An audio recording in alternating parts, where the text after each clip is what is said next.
link that has no Republican priorities on it at all. It was merely the status quo to keep the lights on so that the members of Congress and the Republican and Democrat Party could work together to finish the government funding appropriations process. And the Democrats tried to turn that into a game. Now, we're gonna give you the latest updates on that and where we think this is headed. But I just first want to address in a bit more detail the current state of our politics. It has been very interesting to us to see all the pundits trying to spin the results of the election on Tuesday. I just want to point out some simple facts here, and as usual, I try to be concise and give you the highlights here, but there's some things that we really need to point out. First, there were no surprises on Tuesday night, okay? You had blue states and blue cities that voted blue, to the alarm of no one, to the surprise of no one. That was what was expected. It just so happened that New York and New Jersey and Virginia were the states that were in the national spotlight on Tuesday. If the tables had been turned and if the calendar had been different and you had 3 red states, we'd have an entirely different narrative that you all would be writing about.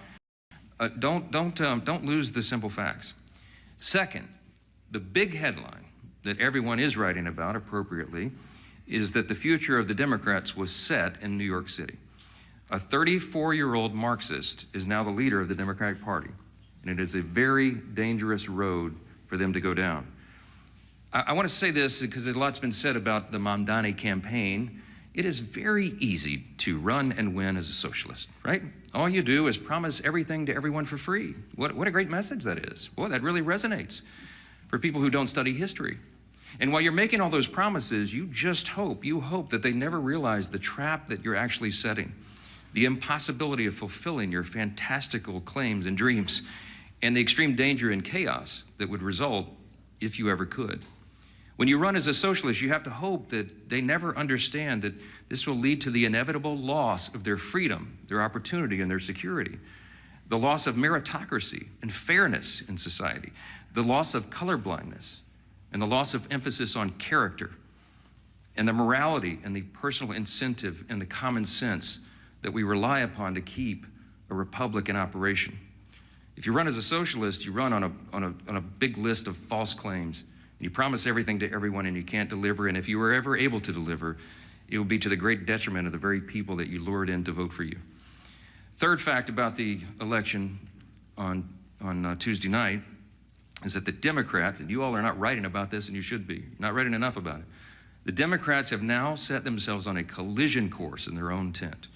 If you look at Spanberger in Virginia and Sherrill in New Jersey, they tried to run as moderate pragmatists. That's how they self-described. But they will be no match for the coming communist wave taking over their party right now. The energy is on the side of the Marxists. Look no further than the top 2 Democrats here in Congress. We've noted this here every day. They had to bend the knee to the socialists. Hakeem Jeffries and Chuck Schumer are both from New York. The top Democrat leader in the House and the top Democrat leader in the Senate, they couldn't get around that. And so Hakeem had to ultimately embrace it. He had to give the full blessing to Mamdani and his agenda. And he co-owns it. And Chuck Schumer flirted with it. He pandered all along. He flirted with that open endorsement till the better end, even though Mamdani is an activist against Israel and an anti-Semite. Chuck Schumer is the highest-ranked Jewish official in America, and even he couldn't bring himself to disclaim that. And as we've noted here every day, the sole reason for the entire federal government being shut down now, the sole reason for all the American people suffering all this pain and hardship is because of the fear of political retribution from the far-left activists who run the Democrat Party. That is the motivation for the shutdown. It's never been about any policy issue at all. It was only so that they could show a fight and try to show that they're tough to this rising far-left activist base in the party. The old guard has been repudiated, and the radicals are taking over the Democratic Party. We have evidence now every day. Yesterday, Jared Golden announced he would not be running for re-election in the state of Maine. He's a moderate, and he has no place in his party anymore. And then this morning, you saw the headline. Former Speaker Nancy Pelosi has now announced her retirement this morning. That is a very important sign that I hope that you all will delve into. Even the famous San Francisco liberal is not far left enough for the neo-Marxists. We commend her for her services. We all do, everyone who serves in Congress, but there should be a lot written about that. Fourth point I just want to make. in the aftermath of Tuesday is that off-year election results in isolated places are never indicative of the upcoming midterm election. Don't read too much into that. You shouldn't. If you do, you're going to miss it. The GOP is in excellent position to win big next year. And when I say I'm bullish about the midterms, we absolutely are, and there's a lot of reasons for that. This is not groundless optimism. It's based on facts. The reason we're in such a great position is because we are united. And while the Democrats engage in their emerging civil war, Republicans are going to continue to work and deliver for all the new voters that we brought into the party last fall in 2024. There was a true demographic shift in that election, as you know. Record number of Hispanic and Latino voters, Black and African American voters, Jewish voters, union workers, urban voters, young people. And while they say that there's this big swell of enthusiasm of young people based on what happened in New York City Tuesday night, I would give to you Exhibit A on our side. Maybe you're not noticing, but the Turning Point events at college campuses all around the country are setting records for attendance. You have hundreds of thousands of new young people weekly coming into the movement that are enthusiastic, young conservatives who are looking for truth, who believe in America's founding principles, and who want to be engaged. And they will be engaged in next year's midterms. The third reason is we got a very favorable map. You shouldn't miss this either. I was very bullish even before the current redistricting battles began. As we sit here today, there are 13 House Democrats sitting in districts that President Trump won. There's another 21 of them in districts he came within 5 points of winning. There's only 3, conversely, there's only 3 House Republicans sitting in districts that Kamala Harris won. That's a lopsided map. And after redistricting, we think we'll net a few more seats, handful, maybe 6 to 8. We're in very good position to make history and grow this majority. And finally, I'll just leave you with this. The reason we're so enthusiastic about running next year is we have a real record to run on. Mondami and Democrats want to talk about affordability. We love that subject. We love it. Look at the facts. I brought some this morning. It's the Republicans who are working every day to make life more affordable for working families. And it's not a talking point for us. We are delivering. After 4 long years of skyrocketing prices under the Biden administration, we had to take over. You don't flip a switch and reverse that overnight. It takes a while to work those policies out of the system and to get the new ones in. President Trump and Republicans are delivering results for the American people that they can see and feel. To date, we've seen core inflation is nearing its lowest level in 4 years. Gas prices have fallen to a 4-year low. Prices for everyday goods continue to decline, and blue-collar workers are seeing the largest increase in wage growth in nearly 6 decades. That's the result of our policies. In Congress, House Republicans are working hand in hand with President Trump to advance his affordability agenda. It is President Trump who ran on that. It's President Trump who's delivering on that. And we are all partners in that new effort to make America great again. It begins with the economy, and we know that. We're laser focused on making a difference in the lives of hardworking American families. Here's another demonstration, the Working Families Tax Cut. It is aptly named. It's the largest tax cut in U.S. history for working and middle-class Americans. You got Bernie Sanders running around. They're talking about the billionaires. It's not this. That's the opposite of the truth. Look at the facts. That bill was written for lower and middle-class earners, and they are the ones that will feel the positive effects going into next year. We included in that, as you know, no tax on tips, no tax on overtime, real tax relief for seniors. These are the kinds of things that people feel, and they see that we're making good on our promises. We've made historic investments in American energy dominance to drive down the cost of gasoline and groceries. And we're grounding every decision we make in common sense. That's what we restored. That's what we ran on. That's what we're delivering. A return to common sense, not the woke progressive nonsense that they delivered for 4 years, not the spending like drunken sailors that drove cost up for everything with inflation. We're restoring common sense, fiscal responsibility. We're good stewards of taxpayer dollars, and we're refusing to cave right now, today, to the Democrats' wild demand to spend $1.5 trillion in new spending. That is taxpayer dollars, that's your money, that they want to spend to reopen the government. That's their counterproposal. That's why we're not having a negotiation with them. It's ridiculous. Included in the $1.5 trillion that they want to spend is $200 billion, almost $200 billion, to restore health care benefits to illegal aliens. That is taxpayer money. that they want to spend for that. They want to send billions of dollars back overseas for social programs in foreign countries. We're not doing that. They want to give $500 million back to the Corporation for Public Broadcasting to prop up left-leaning news organizations. We're not doing that. And by the way, in the middle of all this, they want to cut $50 billion from the Rural Hospital Fund. They can't tell you they care about health care since they put that in their proposal. We're grounding every decision in common sense. And Democrats had their chance. When they controlled Washington, look at the history, don't forget it. This was just a year ago. You know what we inherited? They left us with a 40-year high inflation, higher taxes and energy prices, and massive instability around the world. And what did they do in June of this year? This is the most recent history no one can forget. They voted against no tax on tips. They voted against no taxes on Social Security. They voted against a larger child tax credit. The Democrats in the House and Senate voted against lower energy prices, against more American manufacturing and jobs, and against lowering health care premiums by 12%. That provision, the cost sharing reduction provision, was in the House version of the Working Families Tax Cut, the big beautiful bill. We sent it over to the Senate, and they worked to strike it out of the bill. Ask the Senate Democrats about that. Right now, they've created another mess. They've created a mess for America with this pointless government shutdown. The Democrats will tell you that they're feeling emboldened. They're feeling emboldened because they had a few blue state election results. It does not change the fact that they have walked their party off a cliff with no parachute and no path forward. The reason we're stuck right now is because of one simple fact. If they vote to reopen the government, the Senate Democrats are afraid that the radicals in their party will say that they caved. They're afraid of the retribution that will come from that. But if they keep the government shut down, they know very well, as we all do, that millions of Americans will continue to suffer as essential services remain unfunded and paychecks to federal workers continue to stay stalled. So our question for Democrats this morning is this: which constituency matters more? The loud radicals in your party or the hardworking American people? I can tell you which side the Republicans are on. 15 times we voted for the hardworking American people. And 15 times so far, the Democrats in Congress have voted for the radicals in their party. It is unconscionable to us that they've allowed it to go on this long. And at some point, all you can do is pray that common sense prevails. And that's what I've been doing a lot of. We hope and pray that there are still Democrats out there. There's just a handful. We need 5 more votes.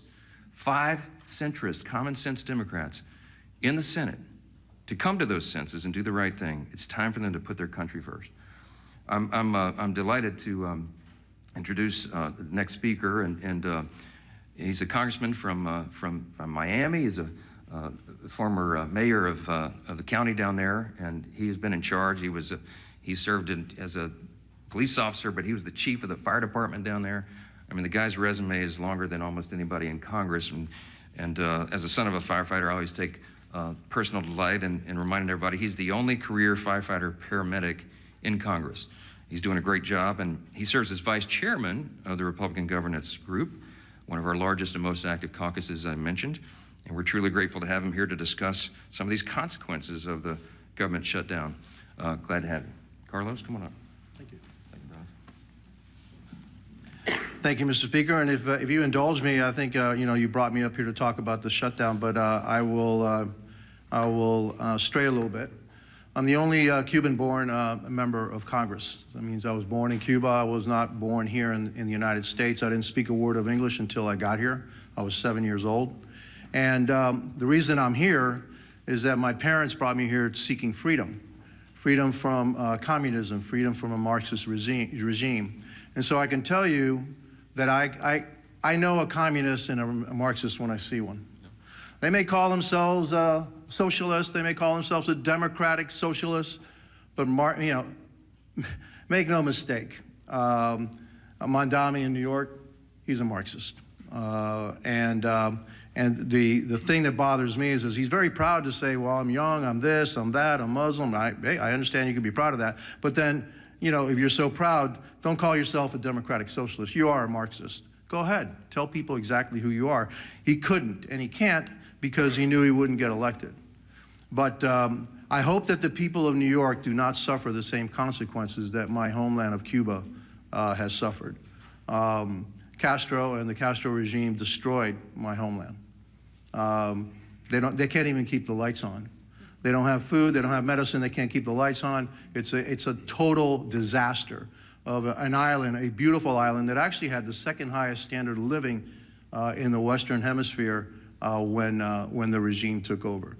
And so one of the reasons I'm in Congress, the primary reason I'm in Congress, is that I want to make sure that my children and grandchildren never suffer the same fate that my parents did, having to leave their country and bring us to a new country with about $10 in their pocket. Now, that's what makes this country great. My parents came here with 10 bucks in their pocket and a watch. By the way, I still have that watch. All right. And here I am. Their son was a firefighter. He was a city manager. He was a county commissioner, county mayor of the largest county in the state of Florida, and now a member of Congress. I don't think there's too many countries that you can say that can happen. That's why I love this country. That's why I will fight for this country. And again, I know a Marxist when I see one. And it's unfortunate that the Democrat Party is heading that way, which means we just have to fight that much harder. Here to talk about the shutdown. And so, you know, I'm Congressman Carlos Jimenez again. I represent the state of Florida, Miami, and the Keys. Today I'm standing in for my friend, RG2 Chairman David Valadao of California, with one clear message, and I want to thank also the other members of RG2 that are here. The Republican Governance Group focus has always been about governing responsibly. RG2 is committed to putting results ahead of rhetoric, keeping the government functioning, and finding practical, common sense solutions that improve the lives of the American people. That's what we're here to do. And that means that we do what's right, even when it's hard. Yes, we're here on day 37 of the Democrat government shutdown, and with each passing day, more Americans are feeling the impact. The effects in my hometown or in my state. In my home state of Florida, 155,000 federal employees have not received their paychecks. Close to 2 million Floridians who rely on SNAP, including more than 1 million children, will not be getting their benefits. My colleagues on the other side insist we have chosen, my colleagues on the other side of the aisle have chosen politics over food security for millions of Americans. Small business loans are being delayed, totaling nearly $300 million in missed distributions, costing our state estimated $1.7 billion in economic benefit alone. Starting Friday, 10% of the American airspace is going to be reduced because of the shutdowns ahead of the busy holiday season. More than 3,500 flights will either be delayed or canceled altogether. That's true effect of this shutdown. Let me be clear, holding the government hostage is not a responsible way to negotiate policy. On September 19th, the House of Representatives voted to extend government funding to keep the government open. And as the Speaker said, with a clean CR. There were no riders in there. There's no policy differences. It's actually a Biden budget, right? And so, you know, what is the problem? No, there is no problem. It's politics. That's the problem. Meanwhile, Senate Democrats have voted 14, now you say 15 times to keep the government closed. The funding bill before the Senate is the same short-term continuing resolution that we passed 15 times under President Biden with bipartisan support. And I supported each and every one of them to keep the government open. And I know that most, if not all, the members of RG2 also voted for the CRs to keep the government funded. We can and should debate serious issues like healthcare costs, but not at the expense of hardworking American families.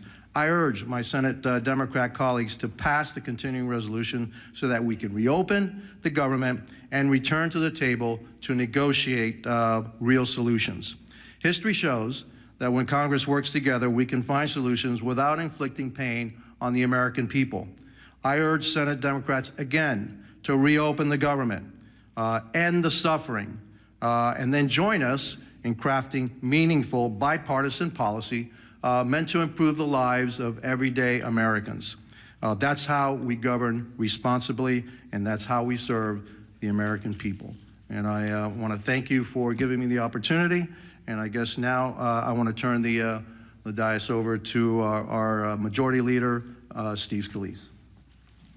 Well, thank you, Carlos. And what an honor it is to follow my dear friend Carlos Jimenez, who really is the epitome of the American dream.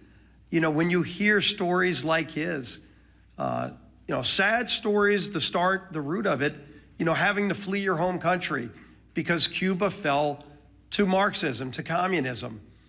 But luckily, for people like Carlos, all around the world, there's one place that they can look to if they want a North Star. If they still believe in freedom, they yearn for that desire, and then it fails in their home country, they can look to the United States, because the United States represents freedom all around the world. And how dangerous of a position that is when Marxists from within try to change it here, try to unravel what makes America so great. And as Carlos came to seek that freedom that millions others have as well, like my great-grandparents who came from Italy to seek that same freedom. Ronald Reagan said it best: freedom is only one generation away from extinction if we don't fight to defend it. Those words of Reagan still ring true today because, Carlos, we will continue to fight for freedom. But it's not an empty fight. There are people on the other side here in America that are pushing back, that want to destroy that capitalist free market system. And so when you look at the results of the election, anybody that wants to go celebrate a blue state voting blue, what they're not acknowledging is what happened in a city like New York. It reverberates.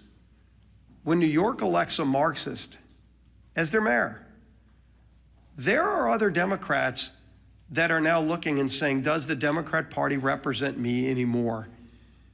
And today you heard it again. Democrats are the ones who are looking and saying that they're done with the Democrat Party. Jared Golden yesterday announced he's not going to run again. And he didn't just say he wasn't going to run again because he got tired of serving in Congress. I think it's really important to pay attention to what Jared Golden said. And he is in a swing district.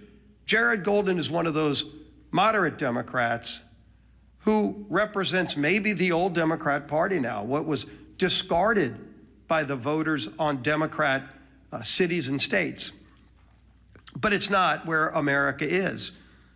So when Jared Golden announced yesterday he's not going to run again, he said, quote, "We're allowing the most extreme pugilistic elements of our party to call the shots.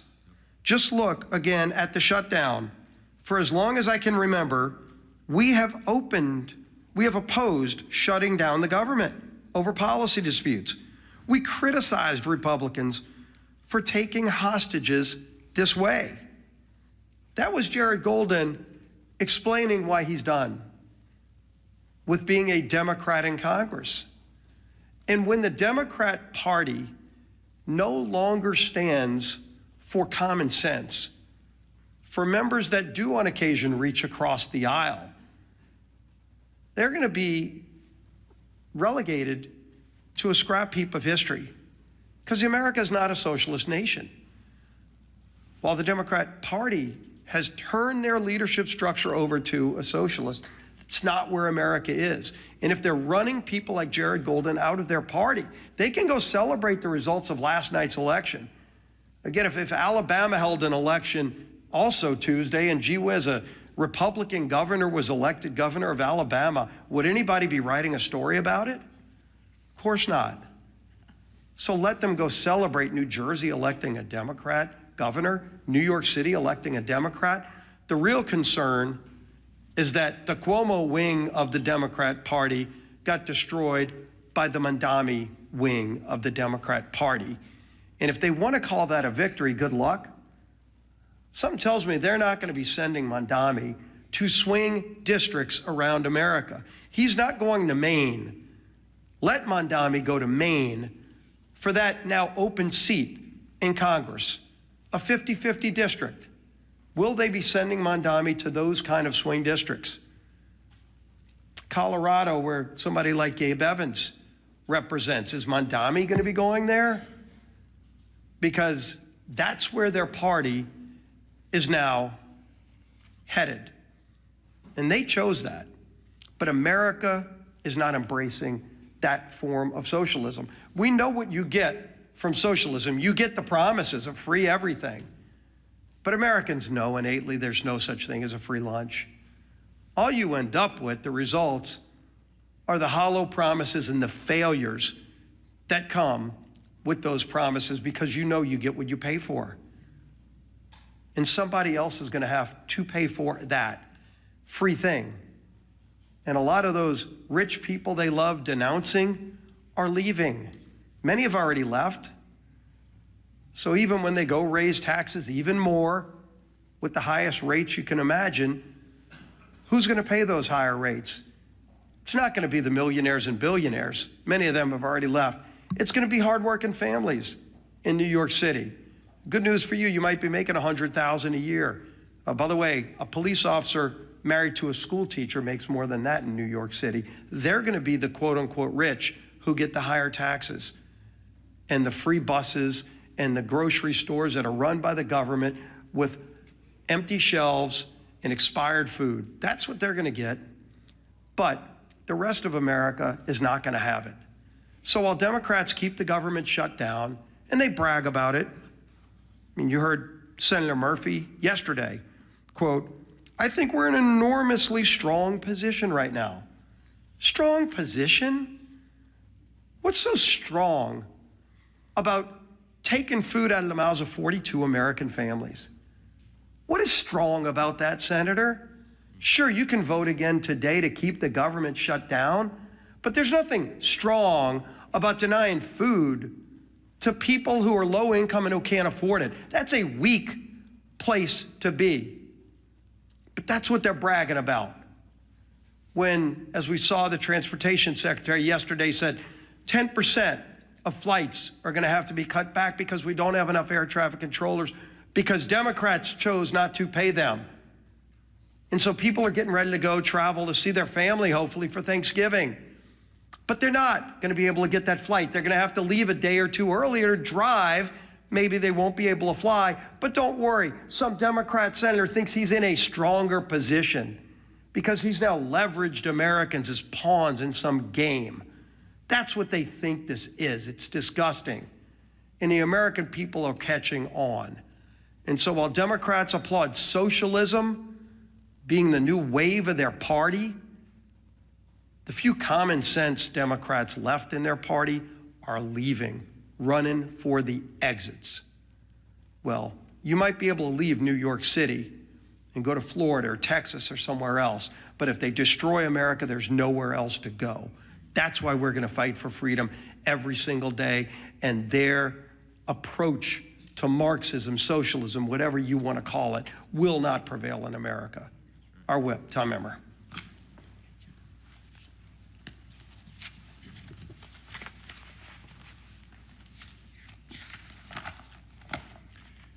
It's day 37 of the Democrat government shutdown, and one thing has become clearer, more clear now than ever. The Democrat Party of today is not your grandparents' Democrat Party. They refuse to govern. They resort to hostage-taking when they don't get their way. They routinely put politics before people. And now they have made communists and assassination fantasizers the pillars of their party. Democrats claim they want to make life more affordable for hardworking Americans, but every time that they've had the majorities in Congress and a Democrat president in the White House, they've done the exact opposite. Take the American Rescue Plan under Joe Biden, for example, which was later deemed by economic experts as the, quote, original sin that led to double-digit inflation. Or look at the Affordable Care Act, which is so unaffordable, they have to pay people to use it. The Democrats have no moral high ground to stand on when it comes to good governance. They don't know what it is. And when they claim that they're fighting for you, do not believe them. Because if this shutdown has taught us anything, it's that the Democrats will willingly inflict pain on the American people if they think it gives them political leverage. Their kamikaze politicians and their constituents deserve better. In stark contrast, however, Republicans have done our jobs. We passed a nonpartisan government funding bill out of the House over a month ago.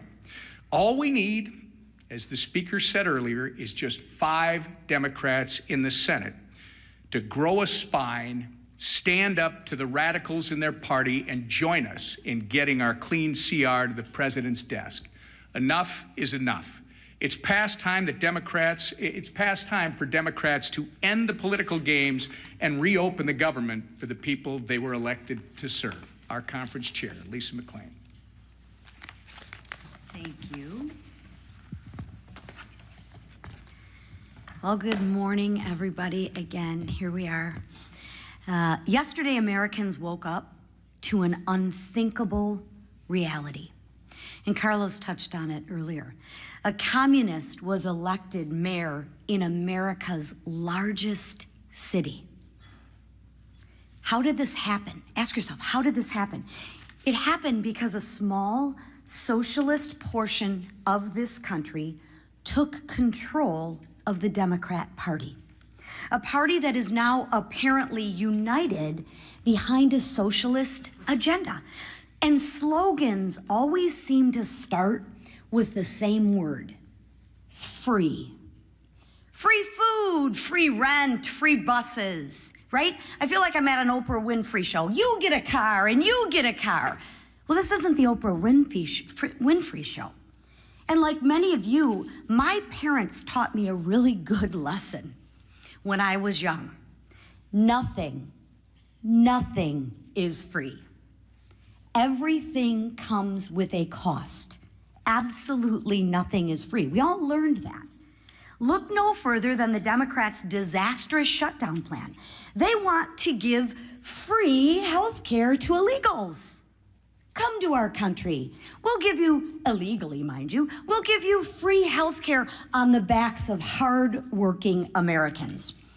And in demanding that, they're asking for $1.5 trillion in wasteful spending and a painful shutdown. A shutdown that has denied food assistance to 42 million American families. 42 million American families. A shutdown that has forced law enforcement to work without pay. But don't worry, I'm sure those law enforcement agents can go and get free food from their local grocery store, and somebody will pay their free rent, right? Yeah, I live in reality, not fantasy. The Democrats want to jeopardize our national security. And now, flights have been reduced by 10% at 40 of our major airports. I think air traffic, like when you get on a plane, what's next? Like your plane rides are going to be free too? I mean, why stop at food and buses? Let's just give everything free. It doesn't work like that, people. Nothing's free. Somebody is paying. And who pays? Anybody want to guess who pays? Hardworking taxpayers, American taxpayers. That's who pay. Nothing's free, right?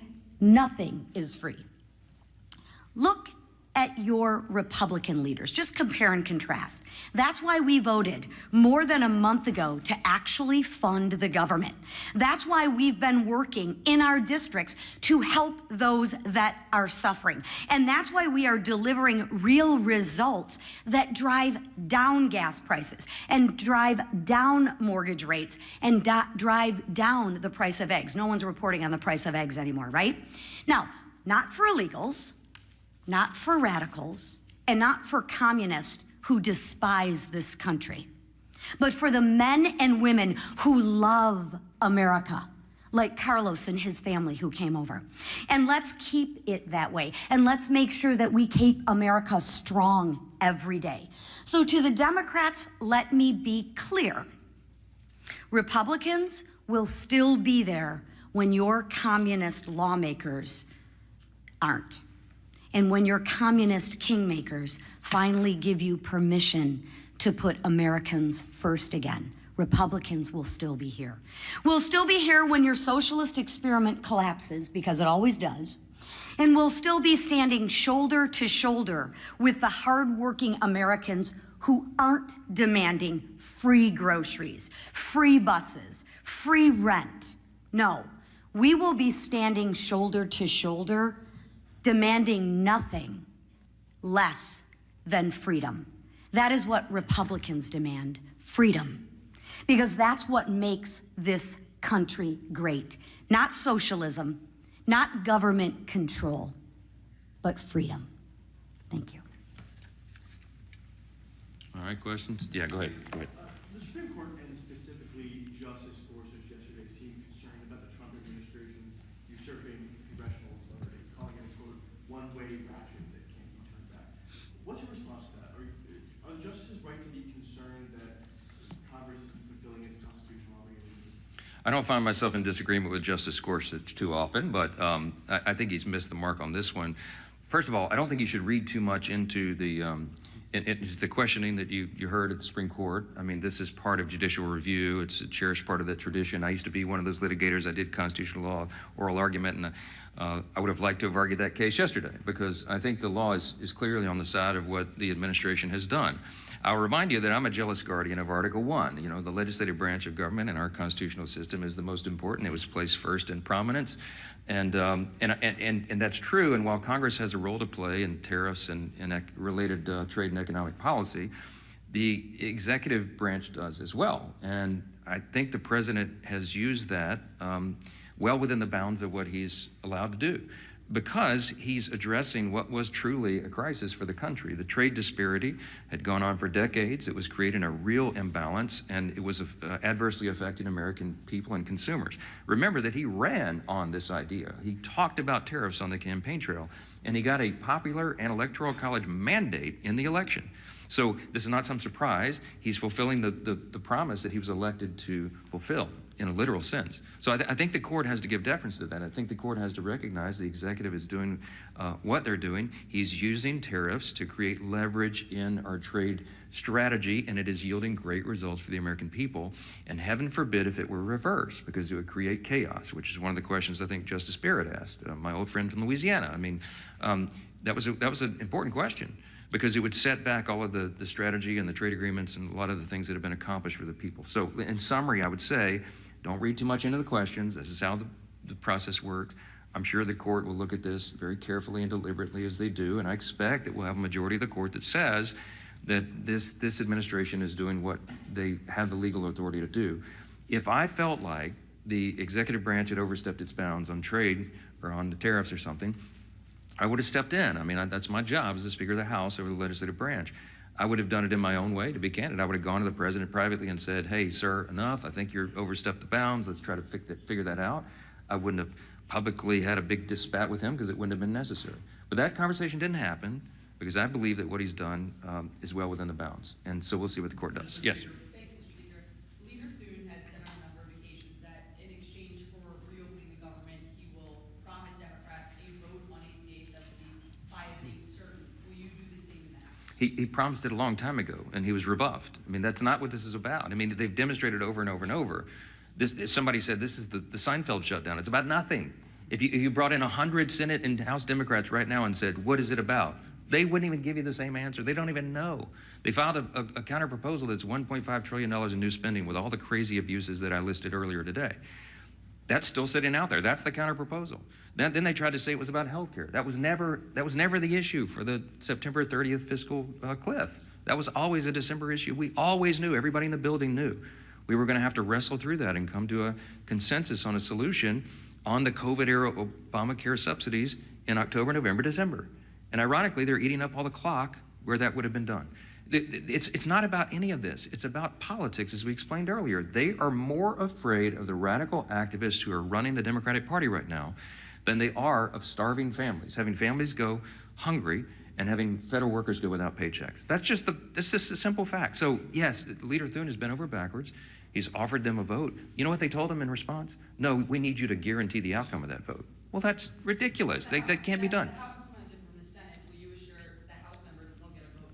House Democrats, they'll get a vote on ACA subsidies by a date certain? No, because we did our job, and I'm not part of the negotiation. The House did its job on September 19th. I'm not promising anybody anything. I'm going to let this process play out. I'll tell you what they wanted.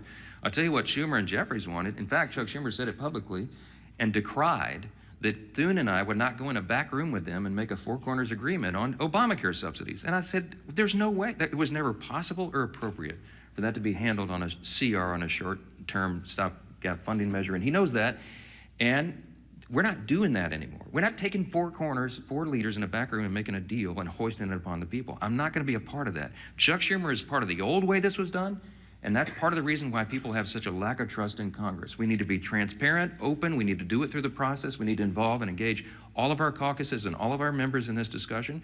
Healthcare is very complicated. It is very complex, and it is not something four people can go in a smoke-filled room in the back and make a deal on. I reject it. Yes.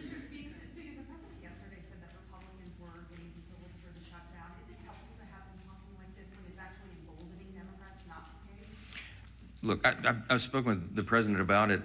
I reminded him, as I said this morning, this was not a surprise to us. I mean, blue states elected blue leaders. I mean, yeah, so what? I mean, it would have been a huge headline if we could have had an upset there, but that was to be expected. As Leader Scalise said, I mean, you know, if the three big elections yesterday would have been in, you know, Louisiana, Alabama, and Texas, you'd have a totally different narrative, right? Or name any red state. It just so happened that those were the blue states. That was the blue outcomes. That's what everybody expected. I don't read too much into that. Yes, front row. Morning. Two questions. One of them is that we've lost is the looking out the window phenomena. And there's some evidence that looking out the window is fundamentally important.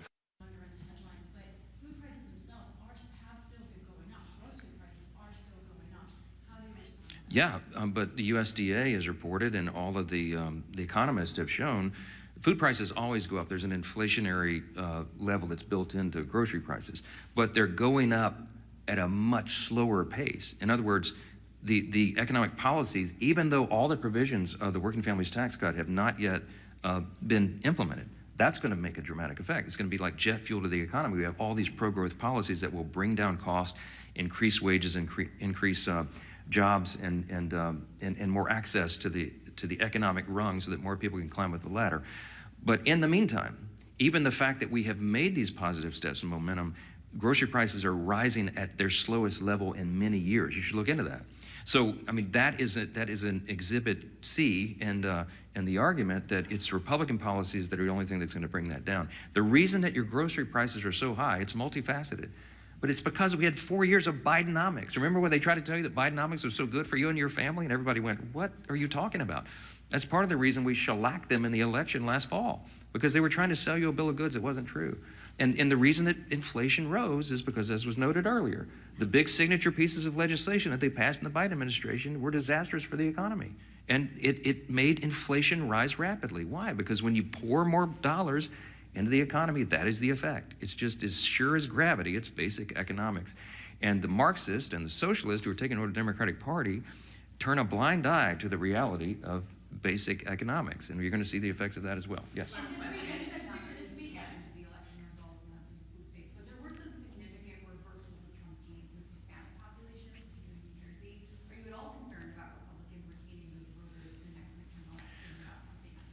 No, I do believe that the demographic shift that we were able to see and experience in the 2024 election will hold. I believe that large numbers of those new voters and these demographics that have not traditionally been with the Republican Party are with us. I will point you to the study that the Democrats themselves paid for that came out, a week or so ago, and they had, I think, hundreds of thousands of respondents to these polls.